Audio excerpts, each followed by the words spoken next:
नमस्ते, मैं Arvind Singh power house Gwalior से। जैसा कि पिछली बार मैंने कहा था कि कोई भी बात मेरी आपको माननी नहीं है, जानकर देखनी है, और जानकर देखने के बाद यदि लगता है कि वो बात सही है तो उसे स्वीकार करनी है। तो पिछले रविवार को जो हम खुशी और आनंद के बारे में बात कर रहे थे, उसी को मैं आज फिर जारी रखूंगा। तो खुशी और आनंद जो मेरे अपने प्रयोग हैं, उससे मैं इस नतीजे पे पहुंचा हूं कि वो पूर्ण व्यक्ति को ही मिल पाते हैं। अब पूर्ण व्यक्ति कौन है, या पूर्ण व्यक्ति के लिए क्या क्या चीजों को हमें समझना है, तो मैं एक चित्र के माध्यम से समझाने की कोशिश करूंगा। पूर्ण व्यक्ति के पास मस्तिष्क, हृदय, शरीर और आत्मा, चार चीजें होती हैं। लेकिन देखा यह गया है कि हम पूरी जिंदगी शरीर को ही महत्व देते हैं और शरीर के लिए ही पोषक तत्वों की व्यवस्थाएं करते हैं। हम अपने हृदय, मस्तिष्क और आत्मा के ऊपर काम ही नहीं कर पाते, जिसके कारण हम पूर्ण व्यक्ति नहीं बन पाते। मस्तिष्क का जो भोजन है वो है सीखना, और जो व्यक्ति सीख लेगा वो विकास कर लेगा।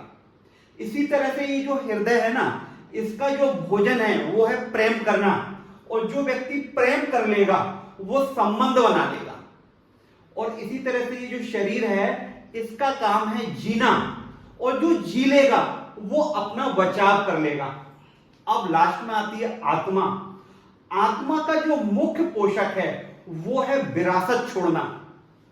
कुछ हम जब अच्छा करेंगे, कुछ हम सार्थक करेंगे, या हम समाज को कोई योगदान देंगे, तो वो हमारी आत्मा के माध्यम से होती है। तो जब हम इन चारों चीजों को समझ लेते हैं तो एक पूर्ण व्यक्ति के रूप में हम अपने आप को बदल लेते हैं। अब जब हम पूर्ण व्यक्ति की बात करते हैं तो सत्य नडेला को हम सब जानते हैं।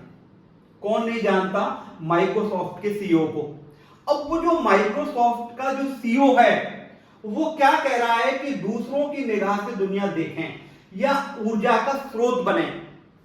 उसके पीछे भी उनका उद्देश्य क्या है? वो क्या कहते हैं कि जो उनके उत्पाद हैं, उनके जो उत्पादन हैं, वो इस तरह के हों जो हर व्यक्ति को मिलें। और वो कैसे संभव हो पाएगा? जब हम एम्पैथी को समझें, यानी समानुभूति को समझें। तो जब हम समानुभूति को बनेंगे तो हम नेल्सन, ये जो बात चल रही है सत्य नडेला की, तो प्रत्येक व्यक्ति सत्य नडेला बन सकता है, और जो सत्य नडेला बन गया उसके पास खुशी और आनंद आ ही जाएगी। मैं अपनी बात को यहीं पे विराम देता हूं। धन्यवाद।